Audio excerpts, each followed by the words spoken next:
Welcome to the point. దేశవ్యాప్తంగా బహుశా ప్రపంచవ్యాప్తంగా కూడా ఇవాళ మనం అందరం మాట్లాడుకుంటున్న ఒక చాలా ముఖ్యమైన అంశం ఏంటంటే అంబానీ గారి ఇంటి పెళ్ళి. ఈ పెళ్ళి చాలా హడావిడిగా, సందడిగా, అంగరంగ వైభవంగా జరిగింది. ఇది అందరూ ఎదురు చూసిన ఒక పరిణామమే. అయితే కొంతమంది బహుశా తెలుసుకుందామని అనుకుంటున్న విషయం ఏంటంటే, ఆషాఢ మాసంలో మామూలుగా పిల్ల అంటే ఇంటి కోడలు కూడా అత్తవారింటి నుంచి పుట్టింటికి వెళ్ళడం మన ఆనవాయితీ. అటువంటిది ఆషాఢ మాసంలో ముహూర్తాలు ఎలా వచ్చాయి? ఈ పెళ్లి జరిగింది కదా, మరి దీని ప్రాశస్త్యం ఏంటి, దీని విశిష్టత ఏమిటి, శాస్త్రాలు ఏం చెప్తున్నాయి, అలాగే ఈసారి రాబోయే శ్రావణ మాస ముహూర్తాలు ఏ విధంగా ఉండబోతున్నాయి ఈ సంవత్సరం, ఇవన్నీ తెలుసుకుందాం. అసలు పెళ్లికి కావాల్సిన ముఖ్య అంశాలు ఏంటి, ముఖ్య విశేషాలు ఏంటి అన్నీ చెప్పడానికి మనతో పాటు ప్రస్తుతం ఐడ్రీమ్ స్టూడియోస్లో ఉన్నారు వనజారావు మ్యారేజ్ బ్యూరో వ్యవస్థాపకులు, అందరికీ సుపరిచితులు. బహుశా వందల వేల పెళ్లిళ్ళు చాలా విజయవంతంగా కుదిర్చి లక్షల పెళ్లిళ్ళు కుదిర్చారని చెప్తున్నారు మేడం. సో వారున్నారు. వారితో పాటు సన్నిధానం లక్ష్మీకాంత శర్మ గారు, వారందరికీ సుపరిచిత ఆధ్యాత్మికవేత్త, అలాగే జ్యోతిష్ శాస్త్ర పండితులు కూడా. ముహూర్త బలం గురించి కూడా వారితో మాట్లాడబోతున్నాయి ఇవాళ. గురుగారు నమస్కారం అండి, స్వాగతం. జై గురుదత్త. మొట్టమొదట గురుగారు, ఆషాఢ మాసంలో పెళ్లి జరగడం అంటే అది కొంచెం మామూలుగా తరచుగా చూసే పరిణామం కాదు. సో దీనికి వివరణ ఏ విధంగా ఇచ్చుకోవచ్చు శాస్త్రపరంగా? తరచుగా మన దగ్గర ఎప్పుడూ జరగదు. అవును. అండ్ ఇంకొకటి, ఇక్కడ శాస్త్రాన్ని మనం పూర్తిగా అవగాహన చేసుకున్న తర్వాత ప్రశ్న వేయటము లేదా ఏదైనా విషయాన్ని తెలుసుకోవాలనే ప్రయత్నం చేయటము చేయాలి. ప్రతిదీ కూడా మనము వెంటనే ఒక మాట అనడానికి ముందు శాస్త్రం ఏం చెప్పింది, ఎన్నో పద్ధతులతో మన శాస్త్రం ఉంది, ఎన్నో ఆచారాలు, ఎన్నో పద్ధతులు, ఎన్నో నియమాలు. అవును. ఇవాళ ఆషాఢ మాసము, మూడాలు, ముహూర్తాలు లేవు అన్నది మన ప్రాంతానికి మాత్రమే. అంతెందుకు, వారణాసి తీసుకోండి, అక్కడ పౌర్ణిమ, ఇక్కడ అమావాస్య. ఇక్కడ అమావాస్యతో ఉత్తరాది ఏదైనా అండి, ఇక్కడ అమావాస్యతో మాసం పూర్తవుతుంది, అక్కడ పౌర్ణిమతో మాసం పూర్తవుతుంది. అంతెందుకు, ఇక్కడ రవిచంద్రుల యొక్క కలయిక అమావాస్య. అవును. మనకది అంతిమంలో అది ఒక లైక్ ఎట్లాగంటే ఒక మైనస్, ఆ రోజు అసలు ఏ పని చేయకూడదు అనేటటువంటి భావన. ఎందుకు? అది కూడా మళ్ళీ జ్యోతిష శాస్త్రంలో దానికి వివరణ ఇచ్చారు. మనఃకారకుడు, ఆత్మకారకుడు కలిస్తే మన మైండ్ సెట్ అనేది, అప్పుడు తీసుకునే నిర్ణయాలు అనేవి మనకు రాంగ్ వేని చూయించే అవకాశాలు ఉంటాయి. దట్స్ వై అమావాస్యని మనము ఒక మైనస్గా, ఆ రోజు ఏ పని చేయకూడదని అలా ఇలా మనం దానికి సంబంధించిన వ్యవహారం చాలా మనం పాటిస్తున్నాం, నమ్ముతాం. ఈ అమావాస్య అంతిమం, అక్కడ పౌర్ణమి అంతిమం. అలాగే మీకు గురువు యొక్క సంచారాన్ని వాళ్ళు బ్యాడ్ టైంగా తీసుకుంటారు. అక్కడ గురువు యొక్క సంచారం అంతెందుకు, సూర్యమానం, చాంద్రమానం. ఇక్కడ మీకు ఈ తమిళియన్స్ మ్యారేజ్ జరుగుతూనే ఉన్నాయి. ఇప్పుడు తిరుపతి క్షేత్రంలో రీసెంట్గా జస్ట్ 4 days బ్యాక్ మ్యారేజ్లో అయ్యాయి. అండ్ ఉపనయనాలు చేస్తున్నారు. ఎలా మరి మనకు ముహూర్తాలు లేవాలా, ఎలా ముహూర్తాలు ఉన్నాయి, ఎలా వివాహం చేయొచ్చు? మరి మీరు అడిగిన ప్రశ్న, అంతటి శ్రీమంతుడు ఎంతో అంగరంగ వైభవంగా వివాహాన్ని చేశారు, మరి ఏది పాటించకుండా చేస్తున్నారా? అంతేందుకు, పౌష్యమాసం, మనకు పౌష్యమాసం శూన్యమాసం.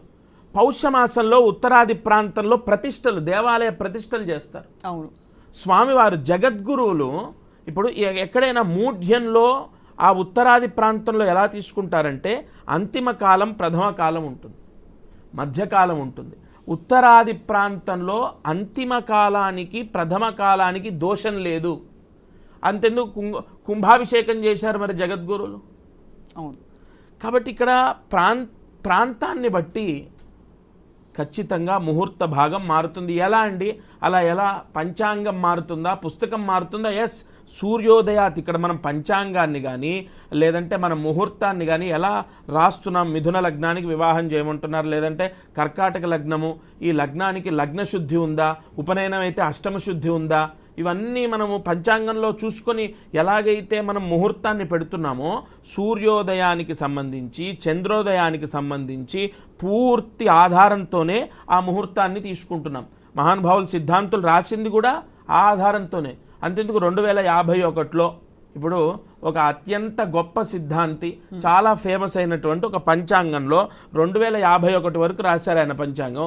ఆ 51లో గ్రహణం గురించి రాశారు.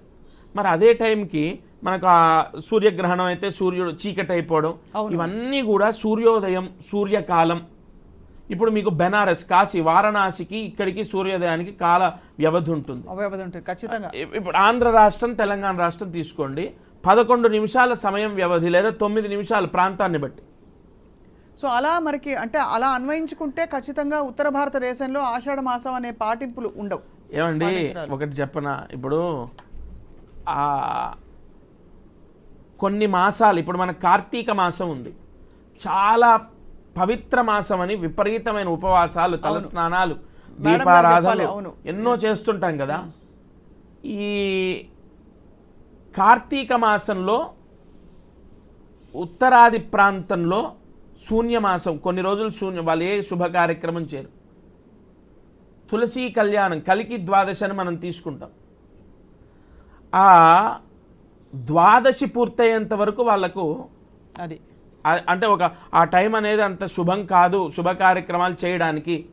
మరి కార్తీక మాసం పర్వదినం కదా. అవును. ప్రాంతాన్ని ఇప్పుడు పుట్టినవేం కాదు, పూర్వం నుంచి ఆ ప్రాంతాన్ని బట్టి నదులు. కానీ అప్పుడు పూర్వం ఇన్ని ప్రాంతాలు లేవు కదా గురుగారు, అంతా కూడా కలగలిసి ఉండేది. అప్పుడు ఎలా ఉండేదంటే ఇప్పుడు నదులను బట్టి, ఇప్పుడు అంత ఎందుకంటే గోదావరి పుష్కరాలు వచ్చాయి. గోదావరి పుష్కరాలు వచ్చినప్పుడు ఆ ప్రాంత వాసులు ఆ సంవత్సరం మొత్తం వివాహాలు చేసుకోకుండా ఉన్నవాళ్ళు ఉన్నారు. అంటే నదీ ప్రాంతాన్ని బట్టి కొన్ని ఆచారాలు ఉంటాయి. సో ఆచార వ్యవహారాలు అప్పటి ఇప్పుడు మీరు కొండ మీద నివసించే వాళ్ళు ఉన్నారండి, 6వ నెల ఇప్పుడు గర్భిణీ స్త్రీలు ఉంటారు, 6వ నెల వారు ఒక సూర్య భగవానుడికి ఒక నైవేద్యం పెట్టి స్వీకరించాలి. కొండ ప్రాంతం వాళ్ళు ఇలా చేయాలని.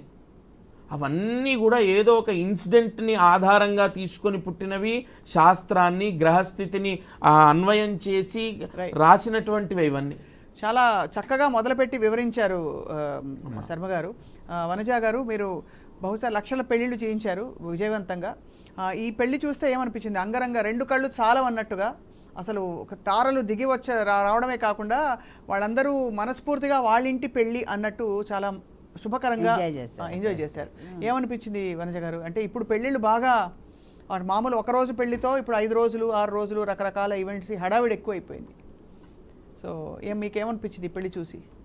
ఈ పెళ్ళి కరెక్టే, ఎందుకంటే వాళ్ళు అన్ని వేల కోట్లు పెట్టి వాళ్ళంతా అంగరంగ వైభవంగా చేస్తున్నప్పుడు అది డెఫినెట్గా మంచి ముహూర్తమే ఉంటుంది. అవునవును. వాళ్ళు ఉద్దంట పండితుల దగ్గరే వాళ్ళు ముహూర్తాలు పెట్టే ఉంటారు. దానివల్ల ఏంటంటే వాళ్ళు ఆషామాషిగా ఏదో తూతూ మంత్రంగా వాళ్ళు పెట్టేవాళ్ళు ఖచ్చితంగా చేయరు. వాళ్ళు జాగ్రత్తగా ఈ నార్త్ ఇండియాలో ఆషాఢం అనేది నడవదు. ఇప్పుడు తమిళనాడులో కూడా ఆడి మాసం అంటారు, అది కూడా ఏ శ్రావణంలోనో ఎప్పుడో వస్తుంది వాళ్ళకి, ఆషాఢంలో రాదు. అందువల్ల ఈ ఆషాఢం పట్టింపు ఉన్నవాళ్ళు తమిళనాడు ముహూర్తాలు పెట్టుకుని అక్కడ మ్యారేజ్ చేసేసి వస్తుంటారు నాకు తెలిసి ఇవన్నీ సర్కిల్. ఇప్పుడు ఇక్కడ ఆషాఢంలో పెళ్లి చేసుకోరు, లగ్నాలు పెట్టుకోరు అనేసి అనేది ఇప్పుడు కొద్దిగా రాను సమస్య పోతుంది అనేసి అనిపిస్తుంది. ఎలా అంటే మీరు కూడా బహుశా చూసుంటారు వచ్చినవి వచ్చాయి. అందువల్ల వాళ్ళు యుఎస్ నుంచి వస్తారు, వాళ్ళకు కొద్ది టైమే ఉంటుంది.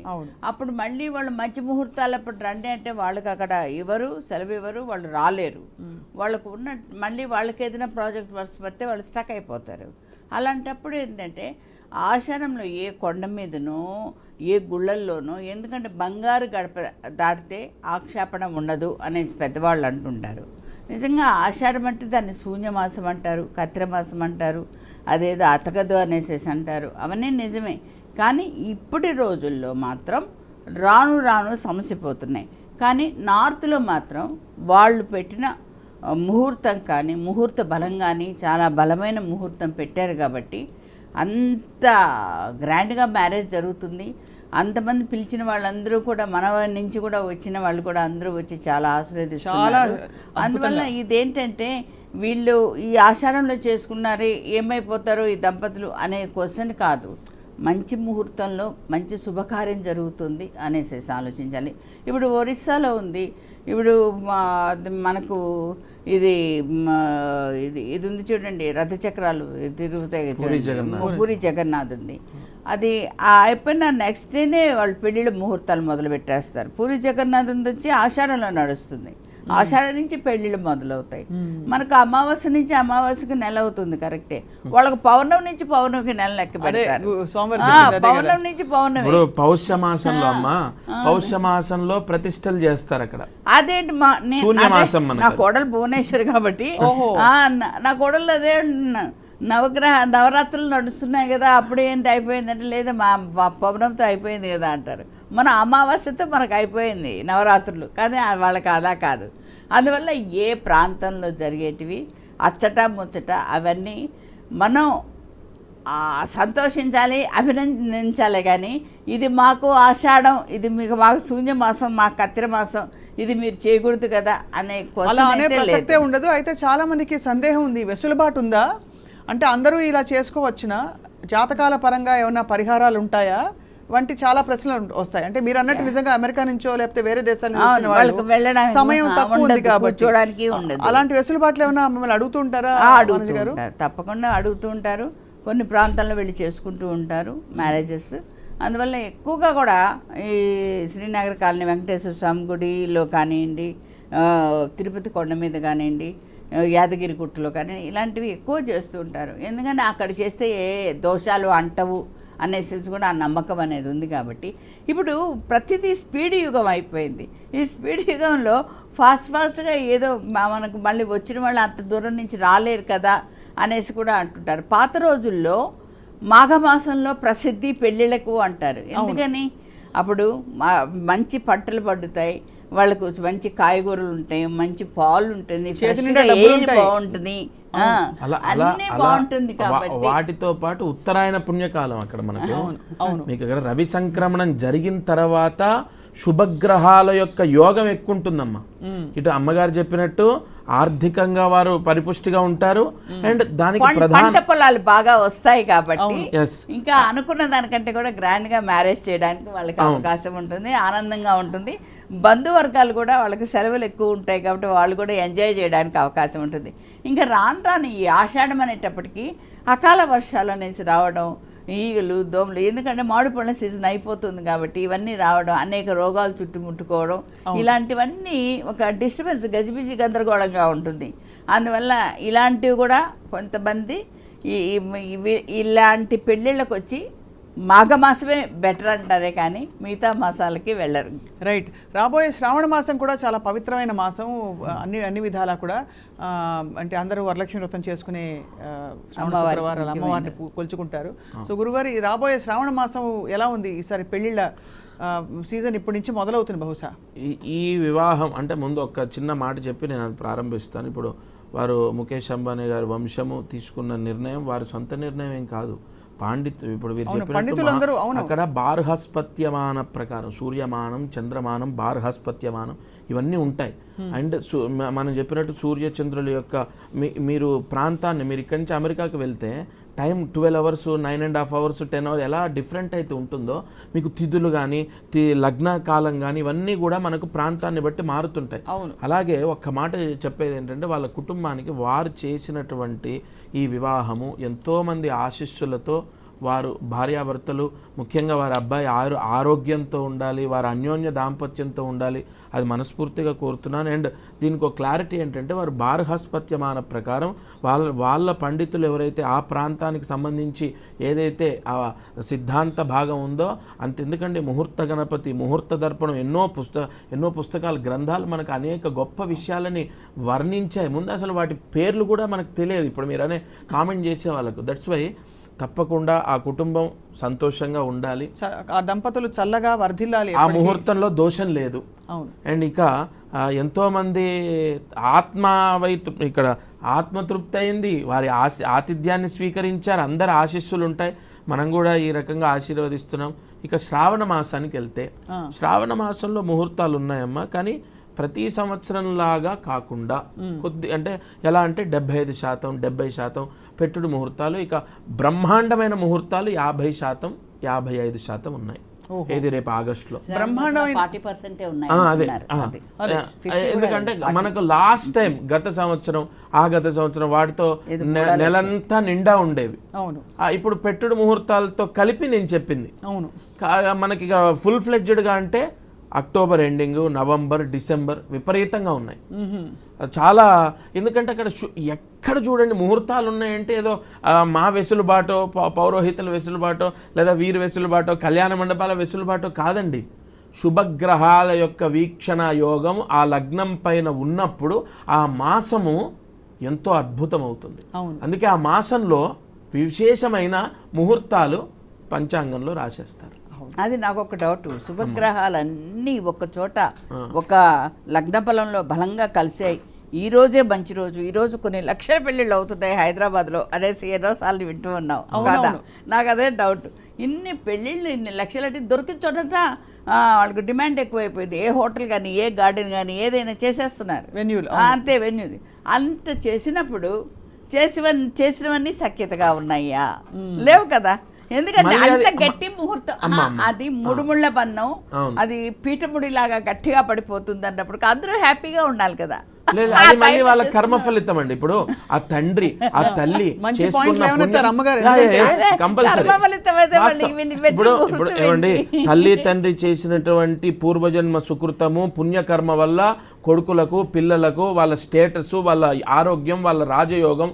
అంతెందుకండి, మీరన్న సర్వసాధారణంగా వివాహం చేసుకున్న వాళ్ళు 200 బాగుంటారు. అక్కడ సమసప్తక యోగాలు ఉండాలి, లగ్న యోగాలు ఉండాలి, వాళ్ళ జాతకాల్లో శుక్రకుజుల యొక్క పరిపూర్ణ యోగాలు ఉండాలి, ఒక ముహూర్తంతో పాటు ఇవి కూడా ఖచ్చితంగా. అందుకే ఇవాళ వివాహాలకు ఎంతో జాగ్రత్తగా 1-2 సార్లు జాతకాలు చూయించి వివాహాలు చేస్తున్నారు. 2 మనసులు. ఇప్పుడు మీరు స్కూల్ అండి, వెంటనే మారుస్తాం. లేదు వ్యాపారంలో 10 లక్షలు పోయాయి, ఇంకో 10 లక్షలు తెచ్చి పెడతాం. కానీ 2 మనసులు కలవాలంటే అది చాలా ఇప్పుడున్నటువంటి ఈ జనరేషన్లో పరిపూర్ణంగా 100కు 100 పాయింట్లు కలిస్తేనే రాశి మైత్రి, గ్రహమైత్రి, నక్షత్ర యోగం, లగ్న యోగం అన్నిటినీ బేస్ చేసుకొని వాళ్ళు వివాహం ఇప్పుడు జాతకాలు చూస్తున్నారు గుణాలు అంటున్నారు, గణాలు అంటున్నారు. అంటే నేను జాతకాలను అయితే కుజ దోషం అంటున్నారు, సర్పగ్రహ దోషం అంటున్నారు. అన్నీ చూసి పెట్టేప్పటికి పెళ్ళైన 3 రోజులు పటాపంచలు అయిపోతున్నాయి. ఎందుకంటే ఏదో ఒకటి డిస్టర్బెన్స్ అనేది రావడం. ఇన్ని చేసినప్పుడు, ఇన్ని చూసినప్పుడు వాళ్ళకి 36 వచ్చాయని వాళ్ళు వెనకాల పడి మా మేనల్లుడైనా కూడా వెనకాల పడి చేసామండి. కానీ ఇదే అయినప్పుడు ఎందుకు అవుతున్నాయి? కాదండి, జాతకంలో ఉంటుంది. అది ఒక పెద్ద చర్చ. అది కంపల్సరీగా ఇప్పుడు మీరు చూడండి, 6:43 PM అని అమ్మాయిది ఇచ్చారు. ఆవిడ 7:15కి పుట్టింది అనుకుందన్నమాట. 6:43 PM ఇస్తే దాదాపుగా 3 పాదాలు మారిపోతాయి అక్కడ. మీకు D150 చార్ట్లో ఎవ్రీ 3 minutesకి ఒక లగ్నం మారుతుందండి. అప్పుడు నీకు అక్కడ అంతెందుకంటే గొడవలు పడుతూ జీవితాంతం కలిసి ఉన్న వాళ్ళు ఉన్నారు, పిల్లల గురించో లేదంటే ఒకరినొకరు వదులు, కానీ ఎప్పుడు గొడవలు అవుతూనే ఉంటాయి. బట్ వాళ్ళు మాత్రం విడిపోరు. ఆ లగ్న బంధం, ముహూర్త బలం, మంత్రశక్తి, అలాగే ఆ లగ్నానికి ఉన్నటువంటి గురు దృష్టి. నేను ప్రత్యక్షంగా చూసిన కుటుంబాలు ఎప్పుడు గొడవే భార్యాభర్తకు, కానీ వాళ్ళు విడిపోవడం అనేది జరగలేదు. ఇప్పటికీ ఆయనకు 67 ఏళ్ళు, ఆవిడకు 61, 60. అలా కూడా జరుగుతూ ఎందుకు జరగదు? వాళ్ళ పెళ్లి ముహూర్త బలం అడిగి మరీ తీసుకున్నాను. అక్కడ పూర్తిగా లగ్నం పైన గురువు యొక్క దృష్టి యోగం ఏర్పడింది. ఇక్కడ ఒక విషయం అడగాలి. మీరు చాలా చక్కగా చెప్పారు శర్మ గారు. అయితే వనజ గారు, మీరు చూస్తున్న ఎక్స్పీరియన్స్, మీ అనుభవంలో ఇప్పుడు ఏ కారణాల వల్ల అండి? ఎందుకంటే ఇక్కడ ముహూర్త బలం అన్నీ చూసామనే విషయంతో పాటు ఎంత అంగరంగ వైభవంగా చేయాలి పెళ్ళని తల్లిదండ్రులు అప్పో సొప్పో చేసి ఉన్నదంతా కొదవ పెట్టేసి, లేదు ఉన్నదంతా తాకట్టు పెట్టి మరి పిల్లల పెళ్లి చేస్తారు. చదువుకు పెట్టే ఖర్చు కంటే కూడా ఆడపిల్ల పెళ్లికి తీసిపెట్టే డబ్బు భారీ సెట్టింగ్స్తో. సో ఏం కోరుకుంటున్నారు ఇప్పుడు? అంటే మామూలుగా ఎంత ఖర్చు అవుతుందండి సుమారుగా ఇప్పుడు హైదరాబాద్? ఎందుకంటే ఇక్కడ 2 దేశాల జీడిపికి అంటే వారికి తాహత్తు ఉంది, వారికి స్తోమత ఉంది. కాబట్టి అంబానీ గారి ఇంట అంత పెళ్లి జరుగుతుందని అందరూ ఎదురు చూశారు. చాలా ఘనంగా, వైభవంగా, అద్భుతంగా జరిగింది. కానీ మధ్యతరగతి కుటుంబాల్లో కూడా ఇప్పుడు ఇది ఎక్కువైపోయింది దీనికి. కానీ వీళ్ళు కూడా అమ్మాయిలు కానివ్వండి, అబ్బాయిలు కానివ్వండి, వాళ్ళు కూడా తల్లిదండ్రులతో ఫైట్ చేస్తున్నారు. మా ముందరే కూడా అంటుంటారు, అక్కకేమో అంత గ్రాండ్గా మ్యారేజ్ చేసావు, స్టార్ హోటల్లో పెట్టి, నాకేమో ఏదో చిన్న గార్డెన్ బుక్ చేస్తావా అనేసి అక్కడే ఫైట్ చేస్తున్నారు. అంటే వాళ్ళు కూడా వాళ్ళ నాన్న తల్లిదండ్రులు ఎలా అన్నా పోనీయండి, ఎలా అన్నా అప్పు చేసుకోండి, ఇల్లు తాకట్టు పెట్టుకోండి, పొలాలు పెట్టుకోండి, వాళ్ళకి మాత్రం గ్రాండ్గా చేయాలి. నా ఫ్రెండ్స్ ముందు నాకు అవమానంగా ఉంటుంది కదా ఇది. ఎందుకంటే ఒకళ్ళు చూసి ఒకళ్ళు కార్చుకోవడమే తప్పనించి అదేంటంటే ఆ పెళ్లి జరుగుతున్నా కూడా అతనికి ఏంటంటే అప్పులు అవన్నీ కనిపిస్తుంటాయి కానీ ఆనందం అనేది ఉండదు మనసులో, అవే కనిపిస్తుంటాయి కదా. అది కూడా పిల్లలు అర్థం చేసుకోవాలి. వద్దు నాన్న సింపుల్గా చేద్దాం, ఏం పర్వాలేదు, మీరు మీరు నిదానించి ఇట్లాంటి అప్పులు ఏం చేయకండి, హ్యాపీగా చేద్దాం, ఉన్నంతలో మనం సర్దుకుందాం, ఇష్టం ఉన్నప్పుడు వాళ్ళు హ్యాపీగా చూస్తారు, లేకపోతే వాళ్ళు పోతారు, ఏమి చేయలేదు బప్పి ఇది మనకు కొంచెం కన్ఫ్యూజ్గా ఉన్నారు అనుకుంటుంటారు, అనుకోనియండి అని వీళ్ళు అభయం ఇవ్వాలి, వీళ్ళు ధైర్యం చెప్పాలి. అంతేగాని మాకు ఇంకా బాగా చేయాలి, వాళ్ళు చేయాలి, నా ఫ్రెండ్స్ అంతా అక్కడి నుంచి వస్తారు ఇక్కడి నుంచి వస్తారు అని చెప్పేటప్పటికి తల్లిదండ్రులు కూడా బెంబేలు పడిపోతుంటారు. వాళ్ళు ఏదో చేయాలి, మా పిల్లలకి బాగా ఘనంగా పెట్టాలి, నాకు డైమండ్ నెక్లెస్ అంటే ఇష్టం అంటారు, ఇంకా వాళ్ళని పెట్టాలి, వాళ్ళు కోరిన కోరికలన్నీ తీర్చేటప్పటికి వీళ్ళకు అప్పులు ఆత్మహత్యలు తప్ప నుంచి ఇంకా వేరేటి దొరకట్లేదు. అలాంటి దారుణాలు మాత్రం జరగకుండా సింపుల్గా మ్యారేజ్ చేయండి. మొన్న ఈ మధ్య కూడా ఇప్పుడు అంబానీ పెళ్లికి ముందర కూడా యూకే నుంచి కూడా ఎవరో మన శంషాబాద్ దగ్గర చాలా ఘనంగా చేశారు కొన్నేళ్ల క్రిందట. దాని నుంచి కూడా ఎన్నో చర్చలు జరిగాయి మన టీవీలలో. అలా ఇంత వచ్చి అట్టహాసంగా చేస్తున్నారు. తర్వాత ఆ కాపురాలు ఎలా ఉన్నాయి అది ముఖ్యం. ఆఫ్ కోర్స్ అన్ని నిలబడే కాపురాలు చాలా ఉన్నాయి, అది నిలబడినట్టు ఎన్నో ఉన్నాయి, పోయినట్టు జరుగుతున్నవి. అవును, కానీ ఈ ఖర్చు ఎక్కడికి అని. సో ఇక్కడ అది అంతం లేదు ఖర్చుకు. అవును, అది నిజమే. ఖర్చు ఎంతో అడిగే లోపు మిమ్మల్ని, అది చాలా పెద్ద ప్రశ్న. కాబట్టి వివాహానికి చాలా ఆవశ్యకత అంటే దేని మీద పెట్టాలి లక్ష్మీకాంత్ సార్ గారు? ఎందుకంటే కట్న కానుకలు అంటారు.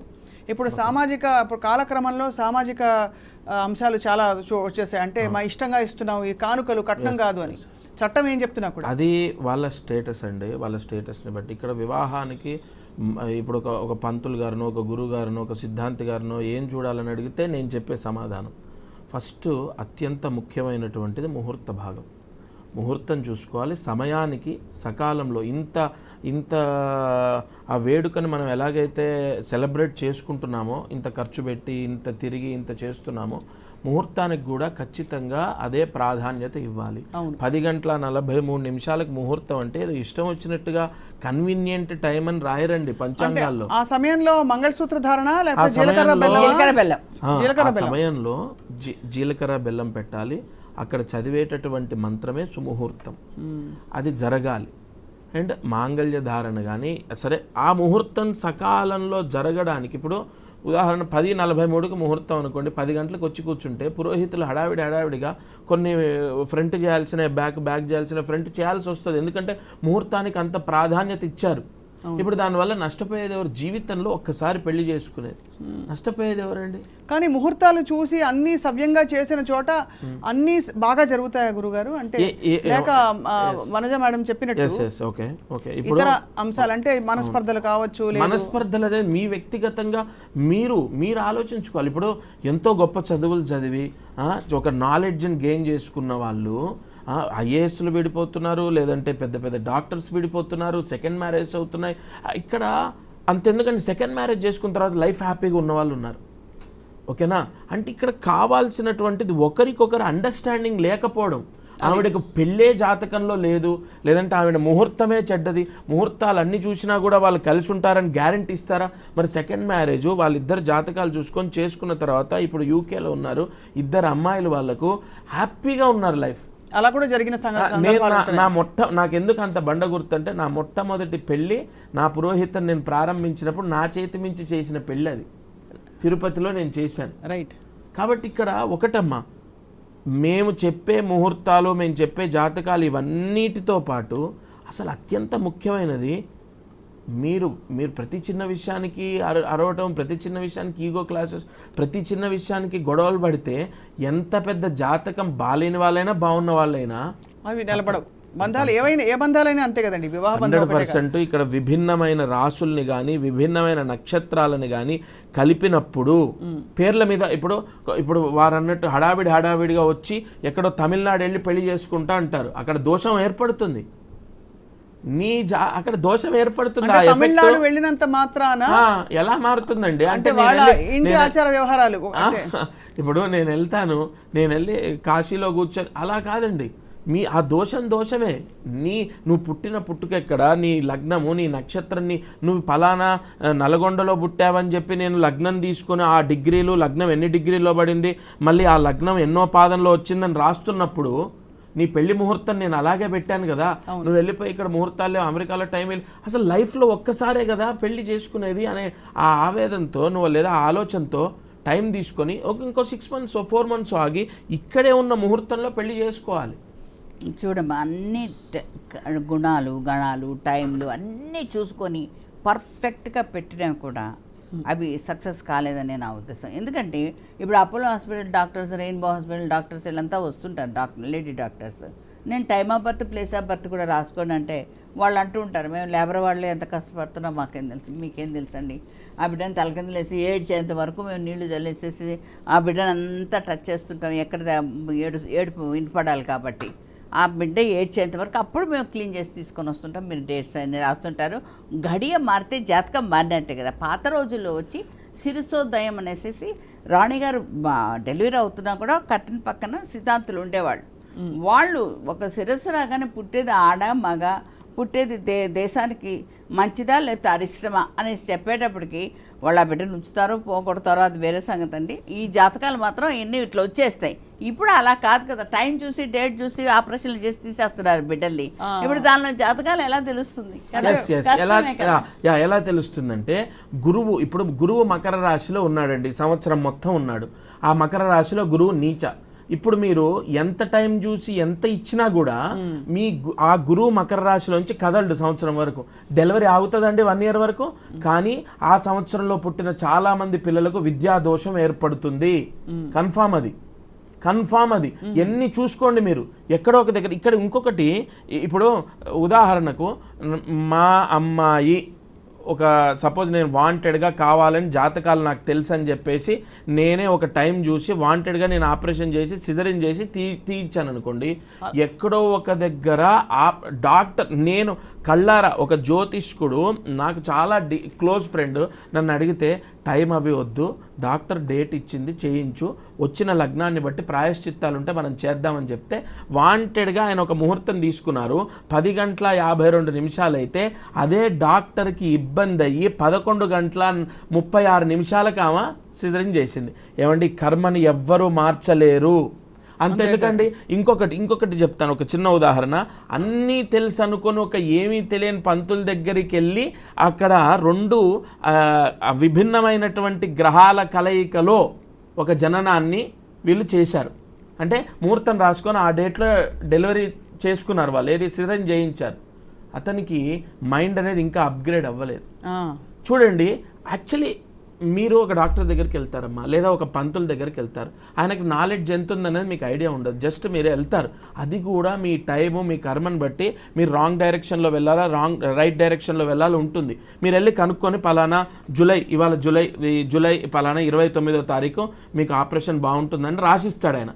ఎందుకు? ఏకాదశి, బుధవారం, అద్భుతం. అది basic. A for apple basic knowledge. A for apple ఒక్కటేనా?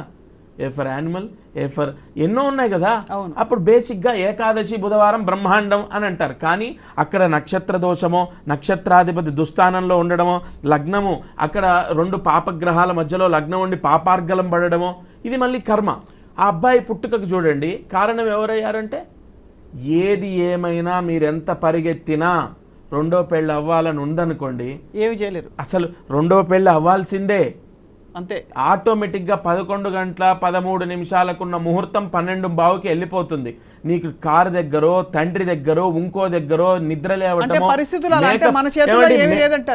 No అది కూడా మీరు చర్చ పెట్టండి. నేను దానికి చెప్తాను. మేకప్ మ్యాన్ లేట్ అయిందని చెప్పేసి 43 minutes బిఫోర్, అంటే 43 minutes ఆఫ్టర్ వచ్చి పెళ్లి చేసుకున్న వాళ్ళు ఉన్నారు.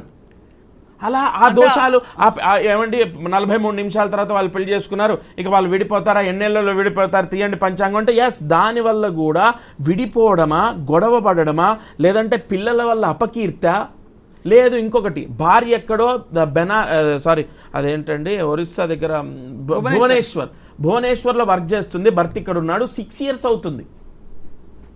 అది కూడా ఏమండి ఏమంటే మనం ఎన్నాళ్ళు బతుకుతాము. అంటే మీరు లక్ష్మీకాంత్ శర్మ గారు అంటే సూటిగా మీరు చెప్పడం ఏమిటంటే ఏది చేసినా ఎన్ని పల్టీలు కొట్టినా సరే జరగాల్సింది జరుగుతుంది. టైంకి మేము ఇప్పుడు ఇచ్చిన టైం ఎందుకు మరి మీకు 11 గంటలకని ముహూర్తం ఇస్తే ఆ ముహూర్తాన్ని దాటొద్దు అంటున్నాను. అది రెండో పెళ్ళి అవ్వడానికి నాట్ ఓన్లీ ఒక్క ముహూర్తం ఒక్కదాన్ని కాదు, మనం ఆచరించే పద్ధతులు ఏవి, శాస్త్ర ప్రకారం చేయాల్సినవేవి, తలస్నానం ఎప్పుడు చేయాలి, కొన్ని అంటే మరీ అన్నిటినీ లింక్ చేయనండి నేను, కొన్ని ముఖ్యమైన విషయాల్లో ముఖ్య ఘట్టాలకి అది ముహూర్త బలానికి చాలా ప్రాధాన్యత మీరు ఇవాళ తలస్నానం చేయకపోతే మీకు ఆ నూనె జిడ్డు ఒక రోజు అనుభవిస్తారు, నెక్స్ట్ డే మీరు మళ్ళీ ఫ్రీ అయిపోతారు. కానీ పెళ్ళి అలా కాదు కదా, లైఫ్ లాంగ్ కదా. దట్స్ వై ఇది మాత్రం బలంగా పట్టుకోండి. అవును. కానీ వనజ గారు అయితే మరి తెలుగింట మరి పెళ్ళిళ్ళు ఈ మాసం అంతా లేవా, ఉన్నాయా? మీరు అంటే మీరు స్వయంగా మీరు కుదురుతున్నారు కాబట్టి కళ్యాణాలు చెప్తున్నారు. ఈ మాసంలో మాత్రం పెద్దగా లేవండి. ఆషాఢం అనేటప్పటికీ ఒక మూఢ నమ్మకం కానివ్వండి, ఏదైనా కానివ్వండి, ఆషాఢంలో మాత్రం జరగకూడదు. ఏదైనా పెళ్లి చూపులు అయితే చూస్తున్నారు, పెళ్లి చూపులు చూస్తున్నారు, టాక్స్ మాట్లాడుకుంటున్నారు, మ్యారేజ్ హాల్స్ బుక్ చేస్తున్నారు. ఇదివరకు ఆషాఢంలో మ్యారేజ్ హాల్ బుక్ చేయడానికి కూడా బాధపడుతూ ఉండేవాళ్ళు.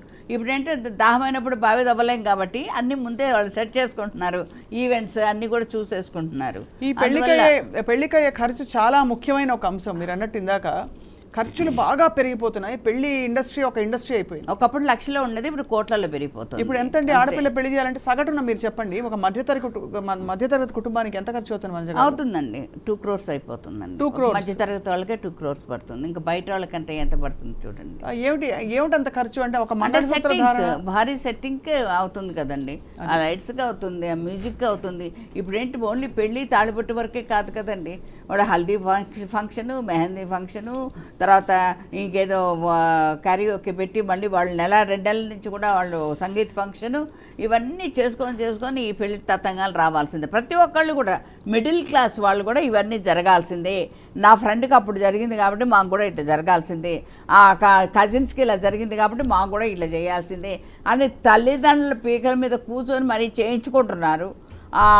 వాళ్ళ ఆ హ్యాపీనెస్ వాళ్ళు అనుభవిస్తున్నారు. కానీ తల్లిదండ్రులు ఎందుకు కష్టపెట్టాలి, ఇబ్బంది పెట్టాలి అనే ఆలోచన మాత్రం వాళ్ళలో రావట్లేదు. చాలా మందిలో కూడా అది పేరుకుపోయింది. గ్రాండ్గా మ్యారేజ్ చేసుకోవాలి, హనీమూన్ ప్రపంచ దేశాలన్నీ తిరగాలి, ఇలా ఆలోచిస్తున్నారు. ఇలా గొంతెమ్మ కోరికలతో మాత్రం చాలామంది అభాసుపాలైపోతున్నారు. అదొక్కటి ఆలోచించుకోగలిగితే ఎవరైనా కూడా చక్కగా బాగుపడతారు. సింపుల్, ఏదైనా ఎంత ఎదిగినా ఒదిగి ఉండేవాడే మహానుభావుడు అంటారు. అందువల్ల ఎంత ఉన్నా కూడా ఉన్నంతలో హ్యాపీగా చేసుకోండి. 1 year అయిపోయాక అప్పుడు గ్రాండ్గా చేయండి. అప్పుడు వీళ్ళు ఇలా కలిసి ఉంటారా లేదా అది కూడా మనకు తెలుస్తుంది. అంటే ఏదో అంటారు చూడండి, తుమ్మితే ఊడిపోయే ముక్కులాగా అయిపోయాయి భార్యాభర్తల సంబంధాలంతా అన్నీ కదా. అలా ఎందుకంటే 2 చేతులు కలిస్తేనే చప్పుడు. కానీ అటు తల్లిదండ్రులు కానీ ఇటు తల్లిదండ్రులు కానీ వాళ్ళను పొందిక ఒద్దిక అనేది నేర్పించట్లేదు. దానికి వాడు తిట్టాడా నువ్వు తిట్టు, టిట్ ఫర్ టాట్. కుటుంబ బంధాలు ఇంకా బలపడాలి. అంటే ఇదివరకు పూర్వకాలంలో అయ్యో ఇలా చేస్తే అమ్మ బాధపడుతుంది, నాన్న బాధపడతారు అనే ఒక భావన అయినా ఉండేది. ఇప్పుడు ఆ మాత్రం అది ఉండట్లేదు కదా. ఇప్పుడు అన్ని సెల్ ఫోన్సే కదండి. అన్నా సెల్ ఫోను, అన్నా సెల్ ఫోను, సినిమా చూసినా సెల్ ఫోను, టిఫిన్ చేసినా ఏం తిన్నావని సెల్ ఫోను, అన్నీ మళ్ళీ అక్కడి నుంచి మళ్ళీ గైడెన్స్ అమ్మ వాళ్ళది, ఇట్లా చెయ్యి అనేసి ఈ విషయాల్లోనే చిలికి గాలివాన్ అయిపోయి ఒక సంసారం ఒక కురుక్షేత్రం లాగా అయిపోయి. సో ఇప్పుడైతే మరి ఫైనలీ ఈ రాబోయే శ్రావణ మాసంలో మీరు 40% 50% కంటే ముహూర్తాలు బలమైన ముహూర్తాలు లేవన్నా? లేదు, 3 రోజులు మీకు బాగా బిజీగా ఉండబోతున్నాయి మనజ గారు? అవునండి, కార్తీక మాసం అండి. కార్తీక మాసం ఎందుకంటే వినాయక చవితి అయిపోయిన తర్వాత పితృపక్షాలు వెళ్ళిపోతాయి. వీళ్ళు ఇంకా ఆశ్వయుజ మాసం వచ్చేస్తుంది అమ్మవారిది, ఇంకా ఇవన్నీ బాగా స్టార్ట్ అయిపోతుంది. అందువల్ల ఇంకా కార్తీక మాసంలో మాత్రం బలంగా ఉన్నాయి ముహూర్తాలు, అలాగే చాలా ఎక్కువ. లక్ష్మీకాంత్ శర్మ గారు, మీరు మీ మంచి మాట, దంపతులు ఇద్దరిని అనంత్ రాధిక అంబానీ, అసలు వారి యొక్క మనస్తత్వం, ఇప్పుడు డబ్బు అమ్మగారు అన్నట్టు ఖర్చు పెట్టడము పెట్టకపోవడం వాళ్ళ వ్యక్తిగతం. ఇప్పుడు నేను దాంట్లో అప్పు చేసి అప్పు చేసి పెట్టడం అనేది వాళ్ళ ధైర్యం, వాళ్ళ ఆలోచన. అండ్ బట్ ఇప్పుడు వాళ్ళు చేసుకున్నారు, ఎంతో మందికి వివాహాలు చేయించారు. దాన్ని ధైర్యం అని చెప్పరు, చతకంతనం అంటారు, అంతేగాని ధైర్యం అని మాత్రం అన్నారు. వాళ్ళకు భయమే అప్పు చేయాలంటే. అదే ఇప్పుడు పిల్లలు, మీరు చెప్పినట్టు పిల్లలు అర్థం చేసుకోవాలన్నారు. ఎనీవే వీళ్ళ వివాహము, వాళ్ళు ఇతరులకు ఎంతో మందికి ఈ వివాహం అనేది సహాయం చేస్తూ, డొనేట్ చేస్తూ లేదా చారిటీ ద్వారా అన్ని రకాలుగా మీరు చూడండి డే 1 నుంచి మీరు మీడియాలో ప్రతి ఒక్క విషయాన్ని మనం క్యాప్చర్ చేసి షూట్ చేసి అందరికీ తెలియపరుస్తున్నాము. ఆయన వాళ్ళ అబ్బాయి ఆలోచనలు ఇవి అని కూడా చెప్పారు ముఖేష్ అంబానీ గారు. చాలా గొప్ప ఆలోచన. ముఖ్యంగా వారికి ఆరోగ్య సమస్యలు ఉండకూడదు, ఇద్దరు అన్యోన్యంగా ఉండాలి. అమ్మగారు అన్నట్టు గొడవలు ఎక్కువ అవుతున్నాయి, అవి ఏవి ఉండొద్దు. మా అందరి ఆశీర్వచనం, పెద్దవాళ్ళందరి ఆశీర్వచనం, మీ అందరి ఆశీర్వచనం వాళ్ళకు ఉంటుంది. ఖచ్చితంగా మంచి వాళ్ళ పెద్ద కుటుంబాలలో ఖచ్చితంగా ఆ మంచి చెడు ఆలోచిస్తారు. 10 మంది అంటే 10 మంది చూస్తున్నారు, గమనిస్తున్నారు.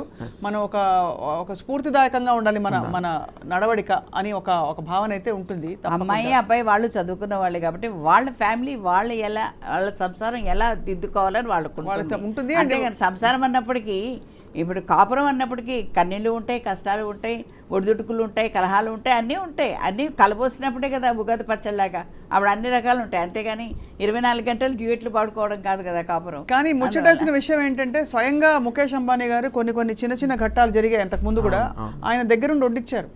ఎక్కడ ఎంత అంటారు కదా, ఎంత ఐశ్వర్యం ఉండొచ్చు, దేశానికి రాజు అయి ఉండొచ్చు, ఏమైనా ఉండొచ్చు, కానీ వాళ్ళ ఇంటి పెళ్ళి ఒక ఇంటి కోడలు వస్తుందంటే కళకళ కనిపించింది ఫుల్గా.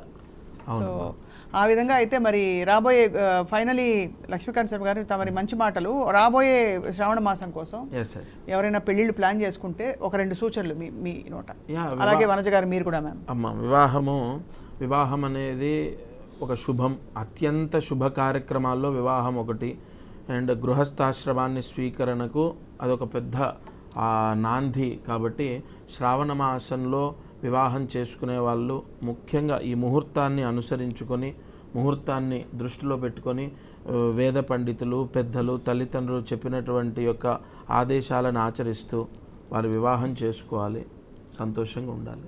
అలాగే వనజ గారు మీరు కూడా మీ మంచి మాట. అగ్ని సాక్షిగా అగ్నిహోత్రం చుట్టూ వాళ్ళు మేము ఎప్పటికీ విడిపోము, ఎప్పటికీ ఏ కలహం వచ్చినా, ఏదొచ్చినా, ఏ చికాకులు వచ్చినా మేమిద్దరం కలిసే ఉంటాము, మా బంధం ఎప్పుడు గట్టిగానే ఉంటుంది అనేసి అగ్నిహోత్రుని చుట్టూ తిరుగుతూ వాళ్ళు ఎన్నో ప్రామిసులు చేస్తారు. ఆ ప్రామిసులు అనేది అక్కడి వరకే వదిలిపెట్టకుండా కలకాలం జీవితాంతం గుర్తుంచుకుంటే భార్యాభర్తలు హ్యాపీగా ఉంటారు. అది రాబోయే శ్రావణ మాస దంపతులకి మీరు ఇస్తున్న సూచన, సలహా. అదే శ్రావణ మాసం అండి, వధూవరులు ఎప్పుడు జంటగానే ఉండాలి, కలిసిమెలిసి ఉండాలి, నాగబంధం లాగా ఏర్పడిపోవాలి. మంచి మాట చెప్పారు వనజారావు గారు, ధన్యవాదాలు మీకు. అలాగే సన్నిధానం లక్ష్మీకాంత్ శర్మ గారు మీకు కూడా ధన్యవాదాలండి. నమస్కారం. And thank you all for watching.